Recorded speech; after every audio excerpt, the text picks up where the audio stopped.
if we were to envision the amount of energy that both parties put in to the conflict, the total amount of energy in that conflict is going to equal 100%, right?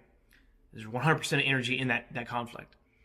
Whenever one person fights the other person, there's an exchange of energies going back and forth. But all that exchange back and forth falls within that 100%.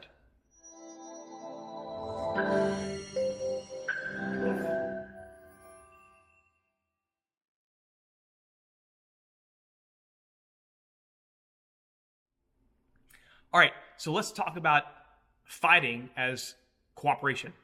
Sounds kind of weird, right? So ultimately, whenever we engage with another party, it's a cooperative act. We've chosen to engage, right? So if we're fighting, then we've chosen to have that engagement, and they've chosen to have that engagement with us. And while it may be that if we didn't choose to engage, they would just clobber us, right? But still, the fact that we've chosen to engage and they've chosen to engage in us makes it ultimately a cooperative act. Now, within that cooperation, you have a lot of tension, right? And so if you think about the total amount of energy that's input in that engagement, the total amount of energy between both parties is going to equal 100%, okay? And so the idea is that I want to be able to be inputting 50% or less, ideally less than 50% of the total energy expenditure. And if I'm able to do that, then I'm more likely to have more energy reserves in the long run than the opponent. And you also have to adjust for it. Maybe the opponent has 75% of the total resources, you only have 25. And so if that's the case and you're going to survive the encounter, you're going to have to be way more efficient with utilization of your resources so you don't gas out. But there's another important reason for this, and that's to improve the quality of your movement and the efficiency. See, the more efficient your movement is and the qualitatively better it is, quality comes from efficiency, right? The more efficient movement requires better placement, better precision, and it doesn't come from a quantitative burst, right? It comes from accuracy. If you're shooting the gun at the target, it doesn't matter how fast or hard you pull the trigger if you don't make any of the shots, right?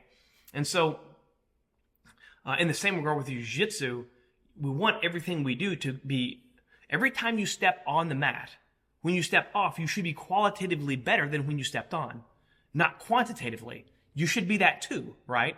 But if your focus is on quantitative, bigger, stronger, faster, more athletic, more reps, then you're missing a huge chunk of the puzzle, right? Those things are all important as well. But this qualitative improvement comes from understanding that it's a cooperative act. Well, one of the places it comes from, right, is understanding this cooperative element. Whenever I understand I'm in a cooperative act with another individual, then I'm trying to figure out how to accept whatever it is that's happening and make that work to my benefit, right? And that's different from fighting, because if I think conceptually about I'm in a fight and I'm fighting this guy, it's almost like I look for the friction. I look for the friction, resistance, frustration, anger, tension. And while I do want to recognize those when they pop up, my goal is to reduce those internally and externally, right? So how do I reduce the amount of frictions inside myself, right, as well as with the opponent? And if I can reduce that and still come out ahead, then my game's going to be more efficient, right? And that's ultimately a cooperative act. Now, you can also think of it like this. Whenever you roll with someone, you are rolling with that person, but what you're really rolling with is what you're combating or cooperating with is your own understanding. You can only perform to the level of your own understanding. Anything past that, you can't perform, right? And so what we're looking at here is they're offering a reflection to you of your own understanding while they give you their understanding. And through that conversation, we make progress and we improve and we get better and more precise.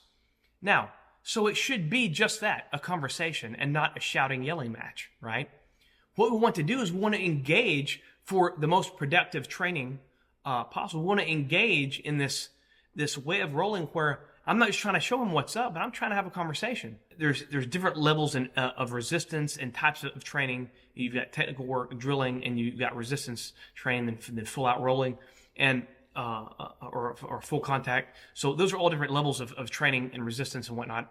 But I would say the majority of it should be in this conversational type way, right? Because it's the zone of maximum development.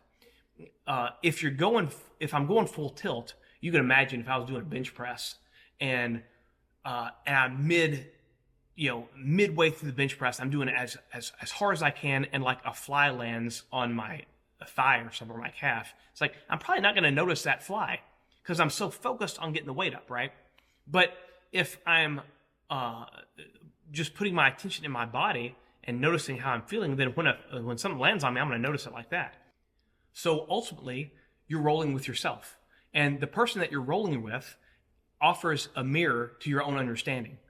And if I understand that, then I want to be able to cooperate with it. Okay, one last point here. If you imagine that, I could do this if I set up a tripod and went to push it over, but if I set a tripod up and went to push the structure over, if I pushed hard enough, I would topple the whole thing over, right? And it would fall over in whichever direction I pushed it. If we use a chair, for example. Say I go to push a chair over, I push it really hard, I push the chair over in whichever direction I pushed it. Now that could be over one of the legs of the chair. But as you know, if you push on a chair, it's not going to just topple over the leg. If you push it in the right range of pressure, it's gonna topple over kind of the line between two of the legs, right? Because it's not going to topple over the pillar of support. It's going to topple over the line between two of the pillars of support, right? That's the way a chair is going to topple. And so, but then if I pushed on it not hard enough, then at all, it won't budge. So we've got a range of three potentials right there. I could barely push on it where it doesn't move at all. I could shove it so hard I could push it over even the pillar of support, right? Directly over the pillar of support. Or there's a range between those two where as I push on it, it starts to tip. It doesn't just fall over immediately, but it starts to tip. And then I can kind of play with it back and forth on two of its legs, right, before it tips over. Like if you're leaning back right before you go backwards.